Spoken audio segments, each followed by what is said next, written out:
मुझे तो अच्छा सिस्टम चाहिए, सिविल हो या मिलिट्री हो, उससे मुझे कोई ताल्लुक नहीं। पाकिस्तान के सिविल सर्वेंट्स हैं, ब्यूरोक्रेट्स हैं, पुलिस ऑफिसर्स हैं, वो इस इंतजार में हैं कि उनको हुकूमतों की तरफ से जायज और नाजायज काम कहा जाए और वो उस काम को बढ़ चढ़ कर करें और उसके सिले में उनको फिर बहुत सारा रिवॉर्ड मिले। जो अफसर स्टैंड लेता है उसको सरकार तो खैर उसके साथ बर्ताव करती ही है, जो करती है। अवाम भी उसके साथ खड़ी नहीं होती।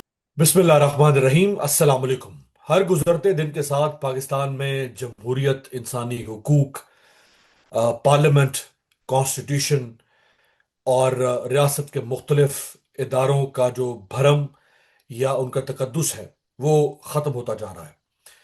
और पाकिस्तान में इस वक्त कोई सोशल कॉन्ट्रैक्ट बाकी नहीं है। पाकिस्तान एक शाही फरमान की तरह चलाया जा रहा है। अदालतें यूं लगता है कि वो इस हाइब्रिड निज़ाम के सामने बेबस हो चुकी हैं। मीडिया को मुकम्मल तौर पर खामोश करवा दिया गया है। सिविल ब्यूरोक्रेसी हो या पुलिस, वो रियासत के सामने हाथ बांधे खड़ी है और जिस तरह जैसे चाहे उन्हें इस्तेमाल किया जा रहा है। पार्लियामेंट रबर स्टैंप बना दी गई है और अदालतें कैंगरू कोर्ट्स बन चुकी हैं। हमारे साथ मौजूद हैं पाकिस्तान के साबिक सीनियर ब्यूरोक्रेट, साबिक सेक्रेटरी दाखिला, बहुत अहम ओहदों पर हुकूमत पाकिस्तान को सर्व कर चुके हैं, जनाब तस्नीम नूरानी साहब। बहुत बहुत शुक्रिया नूरानी साहब। ये फरमाइएगा कि इस वक्त यानी खास तौर पे जो गुज़श्ता 4.5 साल का अरसा है इस हाइब्रिड निज़ाम का, इसमें हम देखते हैं कि जो पाकिस्तान के सिविल सर्वेंट्स हैं, ब्यूरोक्रेट्स हैं, पुलिस ऑफिसर्स हैं, वो इंतहाई सबसर्वियंट हो चुके हैं हुकूमतों के। और वो हाथ बांधे खड़े हैं, बजाय ये कि वो इनकार करें गलत अहकामात का। वो इस इंतज़ार में हैं कि उनको हुकूमतों की तरफ से जायज़ और नाजायज़ काम कहा जाए और वो उस काम को बढ़ चढ़ कर करें और उसके सिले में उनको फिर बहुत सारा रिवॉर्ड मिले। ये जो अखलाकी हम इन्हितात और जवाल देख रहे हैं, इस पर क्या कहेंगे आप? देखिए, वो अब मसला ये है कि हमारे यहाँ जो अफसर स्टैंड लेता है उसको सरकार तो खैर उसके उसके साथ बर्ताव करती ही है, जो करती है। अवाम भी उसके साथ खड़ी नहीं होती।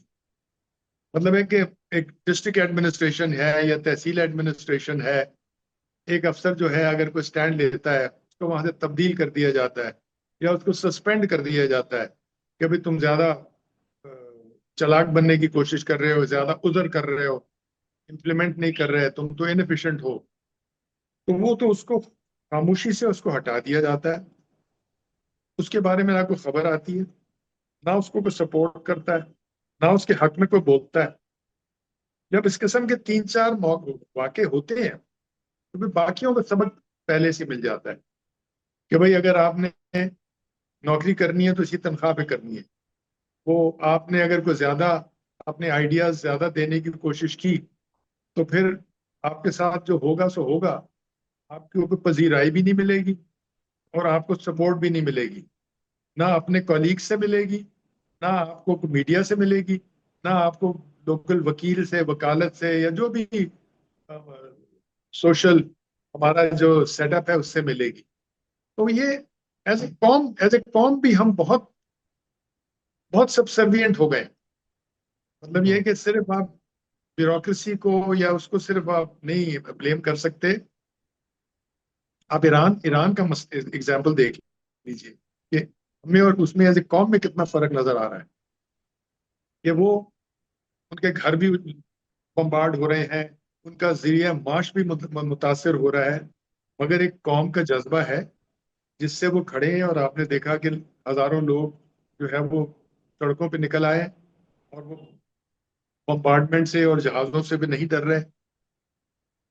क्या हमारे यहाँ आप ऐसा कंसीव कर सकते हैं? तो फिर क्या फर्क है?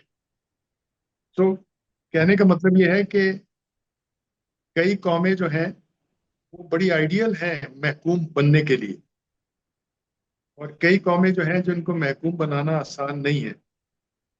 और हमारे यहाँ अनफॉर्चुनेटली हर बंदा अपने छोटे इंटरेस्ट में इंटरेस्टेड है। ठीक है, अब जरिया माश का मसला बहुत है, हमारी गुर्बत बहुत है, गरीब को तो खैर होश ही नहीं है। मगर चलिए, 50% गुर्बत या 40% गुर्बत की लाइन से नीचे है, 20-30% जो है वो गुर्बत की लाइन के करीब है। अगर 25-30% तो ऐसे लोग हैं जो कि या बहुत अच्छे हैं या गुजारा जिनका हो रहा है, जो खाते पीते हैं। तो मगर ये है इस कि तरह तो फिर अ, नॉलेज साहब, ये जो एक्सक्यूज अगर ब्यूरोक्रेसी के पास या पुलिस के पास ये एक्सक्यूज हो कि हमें, अगर हम नो कहेंगे तो हमारा ट्रांसफर हो सकता है, या हमें सस्पेंड किया जा सकता है, हमें ओएसडी बनाया जा सकता है, हमें नौकरी से फारिग किया जा सकता है, तो ये एक्सक्यूज तो फिर जुडिशरी के पास भी होगा, ये एक्सक्यूज तो फिर मीडिया के पास भी है कि हमें भी सब सर्वेंट हो जाना चाहिए जैसा कि इस वक्त हो चुका है। ये एक्सक्यूज तो फिर हर उस पाकिस्तानी के पास होगा जो पाकिस्तानी किसी न किसी पोजीशन पे बैठा हुआ है, जिसके अमल से मुल्क को, रियासत को फायदा या नुकसान हो सकता है। तो अगर ये इसको हम समझ लें कि हाँ ये एक्सक्यूज सबके पास है, तो फिर तो इससे ज्यादा तो फिर किसी मुल्क की तबाही का और क्या कैटलिस्ट हो सकता है। देखिए, मेरे जहन में जुडिशरी की मिसाल आ रही है। हम्म। आपने देखा कि 4-5 जजों ने अपनी जाती जिंदगी को दांव पे लगाया, अपने बिल्कुल। काम को दांव पे लगाया, उन्होंने स्टैंड लिया। ठीक है, उनको नुकसान हुआ, मगर आज आप उनका नाम सुनते हैं, आज उनका आप जिक्र सुनते हैं, आज उनकी कुर्बानी का कोई आपको कोई तस्करा कहीं नजर आता है? तो बाकी जो है वो भी लाइन में लग गए। या तो वो हीरो बन गए होते ना, उनके हक में जुलूस निकल रहे होते, और वो समझ रहे होते कि यार वाकई हमने जो है वो जो काम किया है हम बहुत अप्रिशिएट किया गया है। अब आप उसकी वजह से, अब वजह आप उसकी आप कर लेंगे, लोग बड़े मसरूफ हैं, लोग डरते हैं, लोग अपनी जिंदगियों में मसरूफ हैं, कोई किसी कोई कोई अपने पे लाने की हिम्मत नहीं रखता। तो मैं मिसाल कोई भी देख लें, अगर आपको कहीं भी हम्म। कहीं ऐसे अफसर नजर आए हैं जिन्होंने स्टैंड लिया है, ऐसे जज नजर आए जिन्होंने स्टैंड लिया है, उनको पजीराई किसने दी है? उनको ना मीडिया ने, ऐसे ही ठीक है, चंद हमारे जर्नलिस्ट हैं जो कभी कभी अपने व्लॉग में उनकी तारीफ कर देते हैं। हम्म। अगर कोई ऐसी चीज नहीं है जिससे कि वो प्राउड फील करें, उनकी फैमिलीज प्राउड फील करें, वो उनकी फैमिलीज भी ये कहती होंगी यार तुम पागल हो, अच्छी खासी नौकरी चल रही थी, तुमने आगे चीफ जस्टिस हो जाना था या फलां जगह चले जाना था, तुम्हें क्या हाँ। जरूरत थी पंगा लेने की? तो मसला ये है कि हमें अपने भी जो है कमियां उसको देखना चाहिए कि लेकिन फिर वो कॉन्शियस भी तो किसी चीज का नाम है ना सर। ये जो सही और गलत, हक और बातिल, राइट और रॉन्ग के जो की जो एक जंग है, लड़ाई है, वो एक चलती आ रही है अजल से। तो अगर अगर लोग अपने किसी अच्छे काम को इसलिए करें कि उसका रिवॉर्ड उन्हें मिलेगा, अगर रिवॉर्ड नहीं मिलेगा तो अच्छा काम नहीं करेंगे। तो रिवॉर्ड नहीं, मैं रिवॉर्ड नहीं कह रहा। हम्म। मैं कह रहा हूं कि एक बंदे ने, 4 बंदों ने, 6 बंदों ने कुर्बानी दी, अपना सब कुछ एक्नॉलेजमेंट दांव आपका। पे लगा दिया। ठीक है ना, वो रिवॉर्ड नहीं मांग रहे। हम्म। वो ये एक्सपेक्ट तो करते हैं कि उनको भूला ना जाए, उनकी हम्म। यानी उनको सपोर्ट किया जाए, या उनकी चीज को अगर वो उनके फौत होने के बाद उनकी उनकी तारीफ होगी, या 10 साल के बाद तारीफ होगी, तो वो होगी उनकी तारीफ। हाँ मतलब सही है। अलिफ बे जज को आप बात करेंगे तो आप कहेंगे बड़ा अच्छा बंदा था जी, उसने वो फला हम्म। जगह स्टैंड लिया। मगर is that enough incentive? Incentive तो होना चाहिए ना। हम्म। यानी वो रिवॉर्ड नहीं मांग रहा, वो एक एक बंदा हिम्मत हिम्मत करता है कि यार मैं हिम्मत करता हूँ, ठीक है मुझे बड़ा नुकसान, मुझे बड़ा यानी करियर हमारा दांव पे लगाना पड़ेगा, वगैरह वगैरह, मगर मैं हीरो बन जाऊंगा, हम्म। सोसाइटी में मेरा नाम हो जाएगा। ठीक है ना, तो दांव पे लगा दो, खड़े हो जाओ। अगर वो भी नहीं हुआ, मार भी पड़ रही है आपको, लोग भी आपको कह रहे हैं यार तुम अजीब इडियट आदमी हो, तुम दुनिया की जिंदगी को, दुनिया की चीजों को समझते नहीं है, यहाँ तो इसी तरह होता है, तुम कहाँ से निकल आए? तो इस किस्म की बातें सुननी पड़ती हैं। हम्म। और नतीजा ये होता है कि कई बंदे मजबूर होते हैं अपने जमीर के हाथों, हम्म। खड़े होते हैं, और वो बहुत दाद के काबिल हैं क्योंकि इतने कम हैं। तो कहने का मतलब ये है कि हम इस एक सिस्टम में हैं, चले आ रहे हैं साल हर साल से, मगर हमें अपनी कौम को भी क्रिटिसाइज करना चाहिए। कि जैसे मैंने बताया कि 50% गरीब गुरबा, चलिए उनको तो रोटी का मसला है, उनको तो थोड़े, मगर 20-30% जो 25 करोड़ के लोग हैं, वो भी अच्छी खासी यानी आप, यानी 3-4 करोड़ लोग जो है, बल्कि 30% तो मेरा ख्याल है 7-8 करोड़ लोग बन जाते हैं। हम्म। वो लोग तो खाते पीते हैं, वो लोग तो थोड़ा शऊर रखते हैं, हो सकता है थोड़ी बहुत तालीम भी उनमें है। तो मगर हर बंदा जो है वो छुप के बैठा हुआ है, हर बंदा अपना गुजारा कर रहा है। हम्म। आपको यहाँ हमारे तजिया निगार, बड़े बड़े जो मशहूर तजिया निगार हैं, उनकी आप इतनी प्रैग्मेटिक बातें करते हैं कि हम्म। जी वो तो, उनको सोचना चाहिए था कि इसी इसमें तो इसी तरह है इन किस्म मुल्कों में, तो क्या पागलपने की बात उन्होंने की। नहीं, वो तो तो वो तजज़ियाकार ऐसे है ना कि जिनको जिनको जस्टिफाई अवार्ड्स करते हैं। मिले हैं, प्रेसिडेंशियल अवार्ड्स मिल चुके हैं, जिनको और बहुत कुछ मिल रहा है। मैं समझता हूँ वो ठीक है, चलिए आप उनकी बात ना माने, मगर एक एक यानी सोशल मीडिया भी आजकल हमारे पास है ना, हम्म। तो उसमें भी मुहिम हो सकती है। मैं तो सिर्फ ये कह रहा हूँ कि जो हमारा सिस्टम है जिसमें कि लोग हमारे, हम उनको ब्लेम करते हैं, और हम कहते हैं कि भाई हमारे मसले ये हैं कि हमने किसी को, कोई खड़ा नहीं हो रहा, कोई अपना काम ठीक तरीके से नहीं कर रहा, कोई और मुझे भी बड़ी तकलीफ होती है। मगर ये है कि उनके पॉइंट ऑफ व्यू से देखें, हम्म। तो जैसे मैंने बताया कि सिविल सर्विस का जो इम्तिहान दे के आता है, वो मुजाहिद तो नहीं होता, वो एक ठीक है अच्छा पढ़ा लिखा बच्चा होता है, अच्छे घरानों से होता है, उसकी सोच भी ठीक होती है, मगर उसको आप अगर इतना ठापे मारे या उसको खतरा हो, तो और उसके बाद उसको ये भी पता हो कि उसने हीरो नहीं बनना, उसकी पजीरा है, उसने तो गायब हो जाना सीन से। हम्म। उसकी तो फिर 6 महीने के बाद किसी को याद आएगा कि अफसर था, उसने स्टैंड लिया था, या एक वो उसका उसका ये हशर हुआ था वगैरह।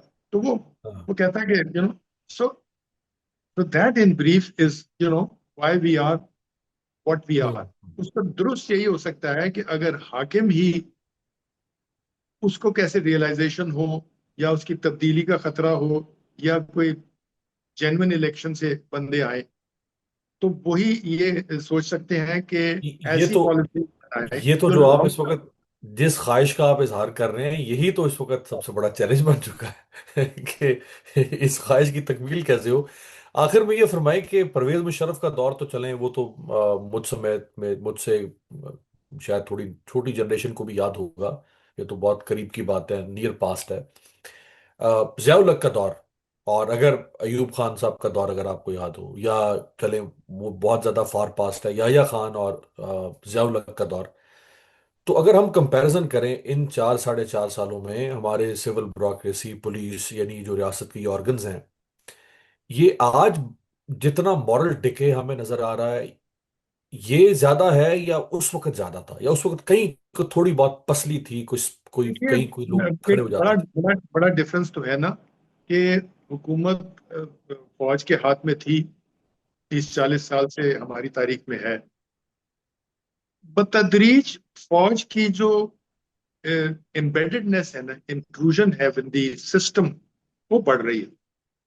पहले होता था कि एक गवर्नर आता था जो फौज से होता था, या एक हाकिम आता था, मतलब गवर्नर ही और तो वो उसके नीचे फिर 2-3-4-6-10 अफसर होते थे जो कि क्रूशल पोजीशनों में होते थे। नीचे सारा वही सिस्टम होता था, और उस सिस्टम में इतनी इंक्रेस नहीं थी। अब हर रजीम में वो चीज बढ़ रही है, कि यहाँ पर अब वो जो हमारे जो हाकिम हैं, उनके बंदे एम्बेड हैं हर जगह, हर लेवल पे। हम्म। So that is the difference that has happened over these years. And with the result के जो डिस्क्रेशनरी डिस्क्रेशन थी ऑपरेशनल लेवल पे, एक तो पॉलिसी लेवल है ना, कि पॉलिसी लेवल तो बना दिया उन्होंने, गवर्नर ने, मगर ऑपरेशनल लेवल पे जो इंग्रेस थी, जो थी, वो भी खत्म हो। हम्म। सो उस लिहाज से आप कह रहे हैं कि जो हुकूमत करना चाह रहा है उसके पॉइंट ऑफ व्यू से कामयाबी है, मगर सिस्टम जो है उसका मैं ये कहता हूं कि अगर वो सिस्टम भी अच्छा है तो लाया जाए। मुझे तो अच्छा सिस्टम चाहिए, सिविल हो या मिलिट्री हो, उससे मुझे कोई ताल्लुक नहीं। इशू ये है कि एंड रिजल्ट अगर ना अच्छा आ रहा हुआ, और एंड रिजल्ट की आप एक साल की इवेल्युएशन भी ना करें, आप सिर्फ ये देखें कि आपका इस वक्त माशी सियासी जो हालात है वो आपके नेबरिंग मुल्कों के मुकाबले में कैसे हैं, जो कि आप ही के वक्त पैदा हुए थे, आप ही के माहौल से वो निकले हैं। If you are better then your system is better. Hmm. If they are better than you, then their system is better. So if you are a well, if you want, if you're a person who considers, who has interest of Pakistan, you would then have a system which is better for the country. So that is the only check. बाकी जो है वो तो हमारा नई चीज तो है नहीं, चल रही है, और देखें कि अब कब जो है वो इसमें कोई सोच तब्दील होती है या कोई हम्म। नई चीज निकलती है सारे हालात में से। राइट। बहुत बहुत शुक्रिया साबिक सेक्रेटरी दाखिला जनाब तस्नीम दुरानी साहब हमारे साथ। Thank you very much.